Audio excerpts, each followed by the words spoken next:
Detective Sarah Martinez stood in a sterile hospital corridor, her hands trembling as she gripped a medical file that would change everything.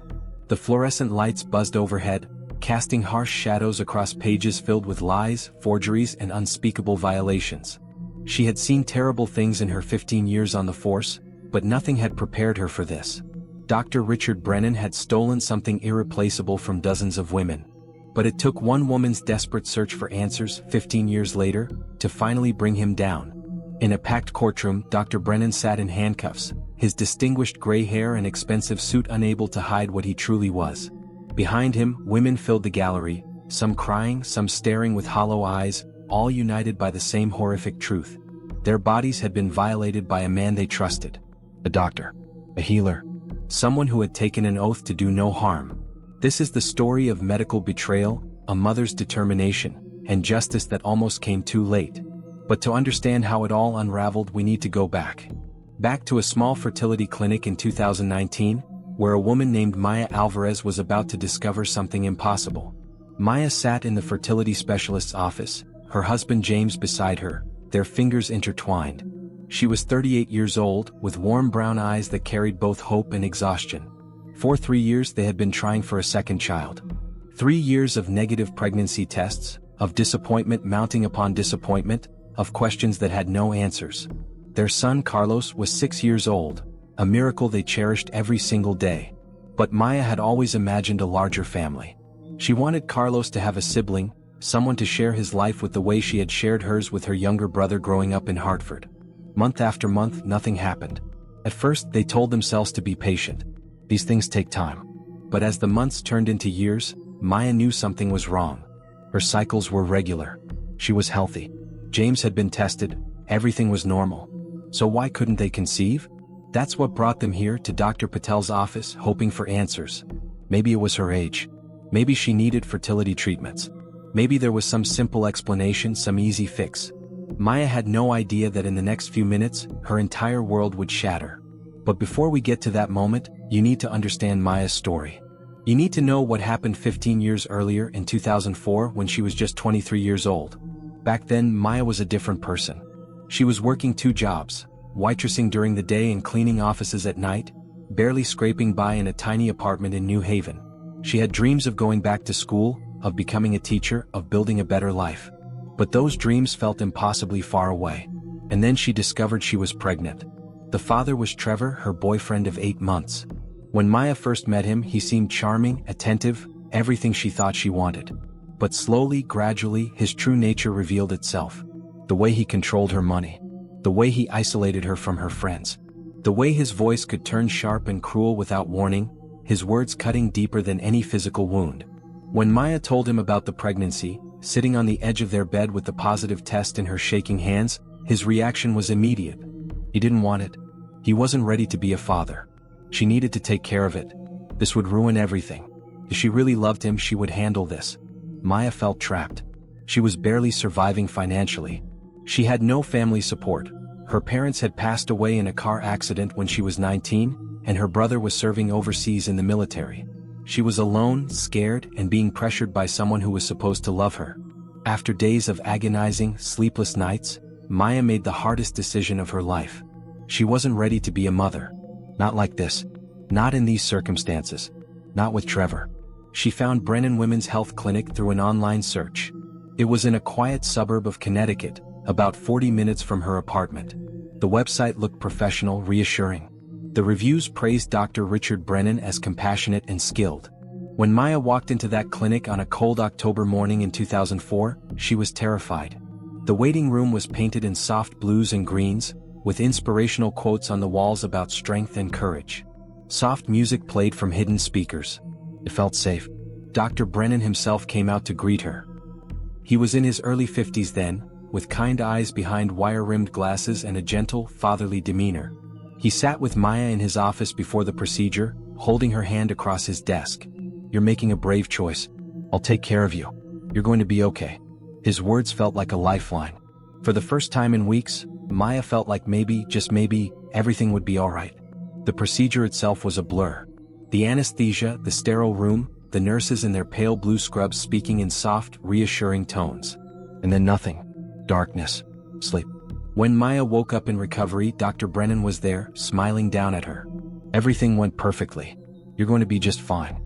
Rest now. Maya went home that afternoon.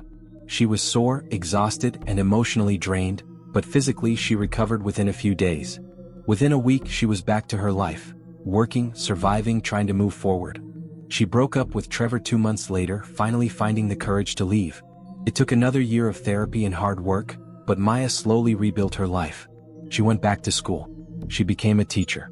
She met James at a friend's wedding, kind, steady, supportive James, who loved her completely and without conditions. When she got pregnant with Carlos 4 years after that clinic visit, it felt like proof that she had made the right choices, that her life had found its path. Her pregnancy was beautiful and uncomplicated. Carlos was born healthy and perfect, and Maya felt complete in a way she never had before. She rarely thought about that day at Brennan Women's Health Clinic. It was part of her past, a closed chapter, a difficult choice that had allowed her to build the life she was meant to live. Until now. Now, sitting in Dr. Patel's office with James beside her, waiting for test results that would explain why she couldn't get pregnant, Maya had no idea that her past was about to collide with her present in the most horrifying way imaginable. Dr. Patel entered the room carrying a folder and wearing an expression Maya couldn't quite read. Confusion? Concern? Something else? Mrs. Alvarez, Mr. Alvarez, thank you for your patience. I have your test results. Maya sat up straighter, gripping James's hand tighter. She was ready for whatever he would say. Endometriosis. Blocked fallopian tubes. Early menopause. Whatever it was, they would deal with it together. I'm not sure how to tell you this. Dr. Patel sat down across from them, opening the folder. He pulled out what looked like ultrasound images, his brow furrowed. Mrs. Alvarez, according to these scans, you don't have a uterus. The words hung in the air, impossible, nonsensical. Maya actually laughed, a short, sharp sound of disbelief. That's impossible. I had my son 6 years ago. Carlos. I gave birth to him. Dr. Patel's face was grave. I understand this doesn't make sense. But I've looked at these images multiple times and I've consulted with 2 colleagues. Your ovaries are present and appear healthy. But your uterus has been completely removed. This is consistent with a total hysterectomy. The room tilted. Maya felt James's hand in hers, felt the chair beneath her, but nothing felt real. Nothing felt solid. When did you have this procedure done? It's unusual that it wouldn't be in your medical history. Maya's voice came out as a whisper. I never had a hysterectomy. I've never had any surgery except. And then it hit her. A wave of realization so devastating, so impossible, that her breath stopped in her lungs. The only surgery I ever had was an abortion. 15 years ago. The room went silent. Dr. Patel's face changed, his professional composure cracking. You had an abortion procedure, and during that procedure, a hysterectomy was performed? Maya was shaking now, her whole body trembling. No, I had an abortion. Just an abortion. I was awake and alert a few hours later. I recovered normally. I never consented to. How is this possible? James was on his feet now, his voice rising. Are you telling us that someone removed my wife's uterus without her knowledge? Without her consent? How does that even happen? Dr. Patel looked shaken himself. I don't know. But if what you're saying is true, Mrs. Alvarez, this would be a serious case of medical malpractice. More than that, this would be criminal. Maya couldn't breathe, couldn't think. The walls of the office seemed to be closing in. 15 years. For 15 years she had been walking around without a uterus, never knowing, never suspecting. The pregnancy with Carlos should have been impossible. Unless, how did I have Carlos? How did I carry him if I don't have a uterus?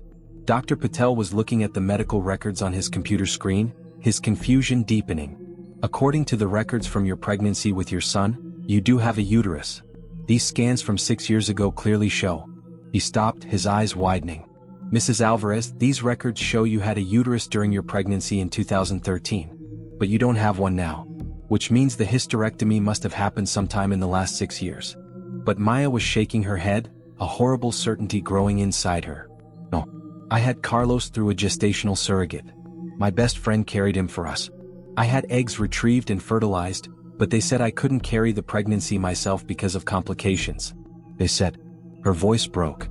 The doctor who retrieved my eggs said my uterus had severe abnormalities and I would never be able to carry a pregnancy safely.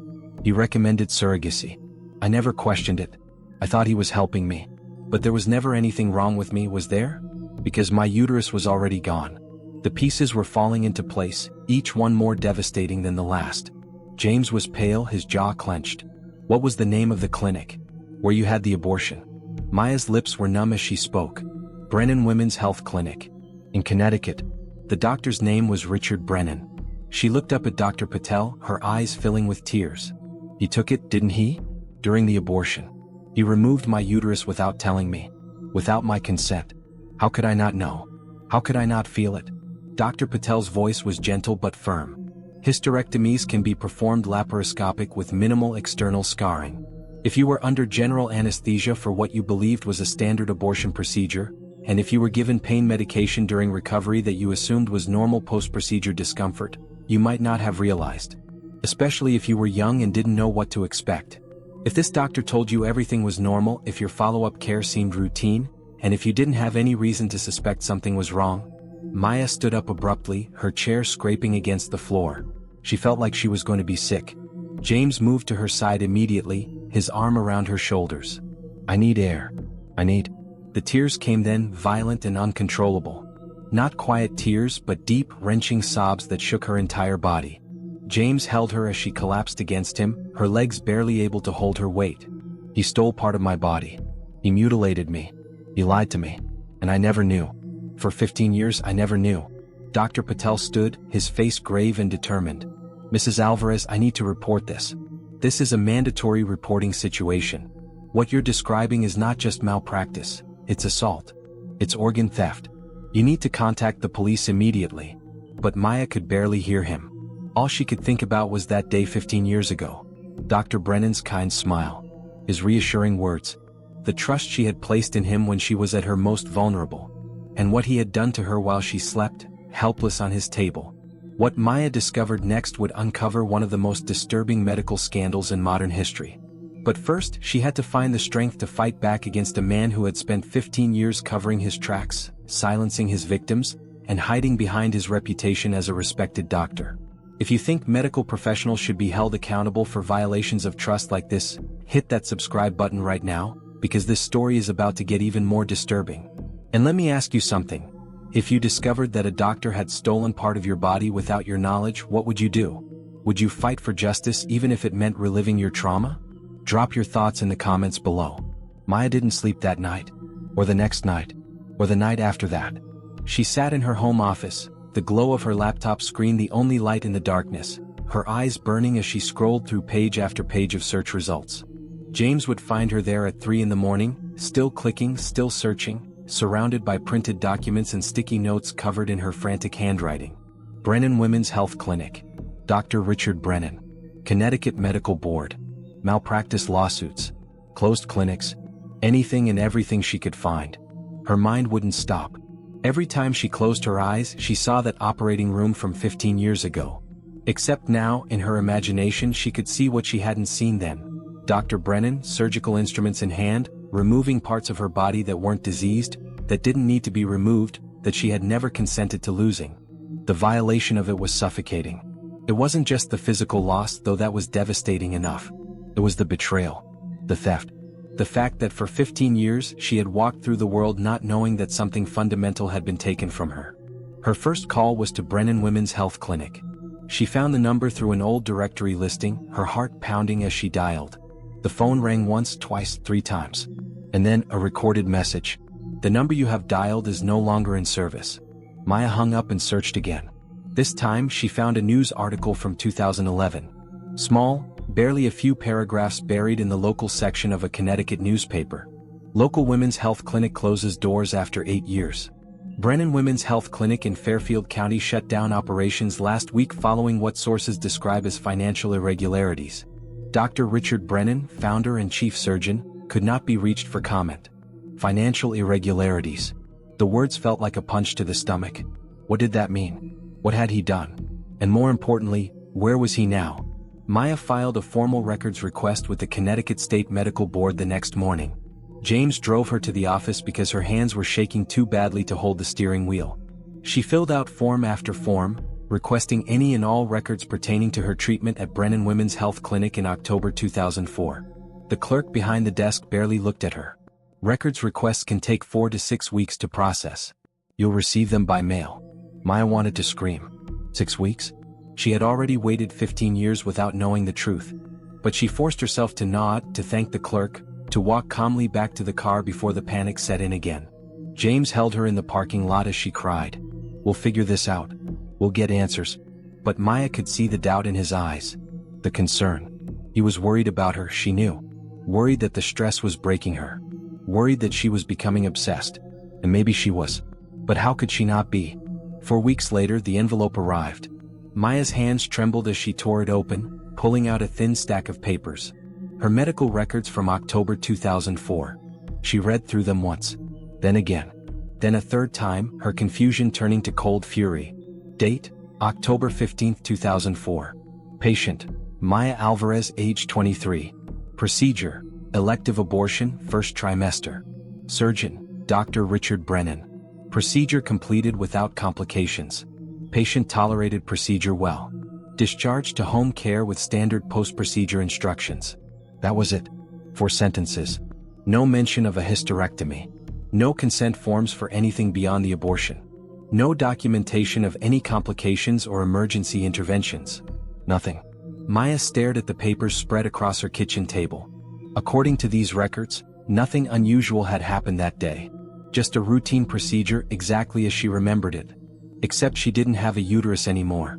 James read through the documents, his jaw tight. Maybe there was a complication they didn't document properly. Maybe something went wrong during the procedure and they had to. No. Maya's voice was sharp, harder than she intended. No, James. I would have known. I would have felt it. A hysterectomy isn't a minor procedure. The recovery time alone, I was back to work within a week. I had some cramping and bleeding, but they told me that was normal after an abortion. If they had removed my entire uterus, I would have been in severe pain. I would have had serious complications. There would have been follow-up appointments, medications, something. She picked up the records again, her hands shaking with rage. He stole part of my body, James. While I was unconscious and vulnerable, he mutilated me. And then he falsified records to cover it up. This isn't a complication. This is a crime. James was quiet for a long moment, and when he finally spoke, his voice was thick with emotion. What do we do? Maya looked at him, and for the first time since this nightmare began, she felt something other than despair. She felt anger, purpose, determination. We go to the police. But that wasn't as simple as it should have been. The police station in their district was busy that Tuesday afternoon. Maya and James waited for 45 minutes before an officer called them back to a small interview room. Officer Davis was in his mid-50s, with tired eyes and the demeanor of someone who had heard every story imaginable. Maya told him everything. The abortion 15 years ago. The recent discovery that she had no uterus. The falsified medical records. Dr. Brennan's name. Officer Davis listened, taking notes, his expression growing increasingly skeptical. And you're sure about this? About the timeline? Maya felt her stomach drop. He didn't believe her. Yes, I'm sure. I have the medical records right here. I have documentation from my recent doctor proving I don't have a uterus. This happened. Officer Davis leaned back in his chair. Mrs. Alvarez, I understand you're upset. But this was 15 years ago. Memories can be unreliable over that kind of time span. And medical procedures can be complicated. Maybe there was a reason for... I didn't consent to a hysterectomy. I consented to an abortion. Those are 2 completely different procedures. I understand that. But proving what happened in an operating room 15 years ago, when you were under anesthesia and can't actually testify to what occurred, that's going to be extremely difficult. Do you have any concrete proof? Witnesses? Anyone who can corroborate? The medical records are falsified. That should be proof enough. Officer Davis sighed, the sound heavy with something that might have been pity or might have been dismissal. Or the records are accurate and there's been some kind of misunderstanding. Look, I can file a report, but I'm being honest with you. This is going to be very hard to investigate. The clinic is closed. It's been 15 years. Without more evidence, there's not much we can do. Maya felt James's hand on her knee, a silent gesture of support, but she also felt her hope crumbling. So you're saying he just gets away with it? He violated my body, stole my organs, and because he was careful enough to cover his tracks, nothing happens? Officer Davis's expression softened slightly. I'm saying you need more than suspicion. If you can find other victims, if you can find documentation, if you can build a case, then come back. But right now, all I can do is file a report. They left the station in silence. Maya felt numb, hollowed out. She had expected skepticism, but the reality of it was worse than she'd imagined. To be dismissed so casually, to have her violation treated as a possible misunderstanding, it felt like being victimized all over again. But as they reached their car, James stopped her. "Wait." He was pointing back at the station directory board near the entrance. Under specialized units, one name caught Maya's eye. Detective Sarah Martinez, Sex Crimes Unit. James squeezed her hand. "If anyone is going to take this seriously, it's going to be someone who specializes in these kinds of violations. Let's try one more time." Detective Sarah Martinez was in the middle of reviewing case files when her phone rang. The desk sergeant downstairs apologized for bothering her but said there was a woman insisting on speaking with someone from sex crimes about a medical assault case from 15 years ago. Sarah almost said no. She had 3 active cases and a mountain of paperwork. But something in the sergeant's voice made her pause. "Send her up." Maya and James walked into Sarah's office 10 minutes later, and Sarah knew immediately that this was not a waste of time. She had been a detective for 12 years, working sex crimes for 8 of those years. She had learned to read people, to see past their words to the truth underneath. And when Maya Alvarez sat down across from her and began to speak, Sarah saw truth. Raw, painful, desperate truth. Sarah was 42 years old, with sharp brown eyes and hair she kept pulled back in a practical ponytail. She had joined the police force at 24, driven by a personal tragedy she rarely spoke about. Her younger sister, Elena, had died at 19 from complications during a routine surgery. The surgeon had made mistakes, had tried to cover them up, had falsified records. By the time the family discovered the truth, it was too late to hold him accountable. The malpractice lawsuit had dragged on for years before settling quietly out of court. Sarah had become a police officer because she couldn't save Elena, but maybe she could protect other vulnerable people from those who exploited their trust. So when Maya told her story, the abortion, the missing uterus, the falsified records, Sarah didn't dismiss her. She listened. She asked questions. She took detailed notes. And when Maya finished, her voice hoarse with emotion, Sarah looked her directly in the eyes and said something no one else had said. "I believe you." Maya's eyes filled with tears. Sarah leaned forward, her elbows on her desk. "I believe you and I'm going to help you. But I need you to understand something. This is going to be difficult. Investigating a 15-year-old case against a doctor is not going to be easy. We're going to face resistance. We're going to need evidence. We're going to need to be thorough and patient. Can you do that?" Maya nodded, wiping her eyes. "I can do anything if it means stopping him from doing this to someone else." Sarah allowed herself a small smile. "Good. Then let's get to work." Sarah Martinez was nothing if not thorough. That night, long after Maya and James had left her office, she sat at her desk pulling up every piece of information she could find on Dr. Richard Brennan. The basics were easy enough to find. Richard Brennan, now 67 years old, had been a practicing obstetrician and gynecologist for over 40 years. He had founded Brennan Women's Health Clinic in 2003 in Fairfield County, Connecticut. The clinic had operated for 8 years before closing abruptly in 2011. That closure intrigued Sarah. She dug deeper, pulling records from the Connecticut Department of Public Health. The clinic had been shut down following an audit that revealed what the official report carefully termed financial irregularities and documentation inconsistencies. Reading between the bureaucratic language, Sarah could see what that meant. Missing records, questionable billing practices, procedures that didn't match documentation. The kind of red flags that suggested something deeply wrong. But apparently no criminal charges had ever been filed. Dr. Brennan had simply closed the clinic, paid some fines and walked away. Sarah pulled up his current license status. Active. He still had an active medical license in Connecticut. She felt her jaw clench. How was that possible? If there had been serious enough irregularities to shut down his clinic, how did he still get to practice medicine? She found her answer in his current employment. Dr. Brennan was no longer seeing patients directly. He was working as a research consultant at Meridian Biotechnology Research Facility, a private research center about 50 miles from where his old clinic had been. Research? Sarah's instincts prickled. What kind of research? She made a note to look into that more deeply, but first she needed to see if there were any other complaints against him. The Connecticut Medical Board's website had a public database of complaints and disciplinary actions. Sarah searched for Brennan's name and found what she was looking for: a string of complaints filed between 2003 and 2010. Patient complaint filed March 2005. Alleged unauthorized procedure, dismissed, insufficient evidence. Patient complaint filed September 2006. Alleged lack of informed consent, dismissed, conflicting testimony. Staff complaint filed January 2008, alleged improper medical practices, dismissed. Complainant failed to provide adequate documentation. Patient complaint filed July 2009, alleged surgical complications not disclosed, dismissed. Medical Review Board found no violations. For complaints, all dismissed. And those were just the ones that had been formally filed. How many women had suspected something was wrong but never reported it? How many had been too scared, too ashamed, too uncertain to come forward?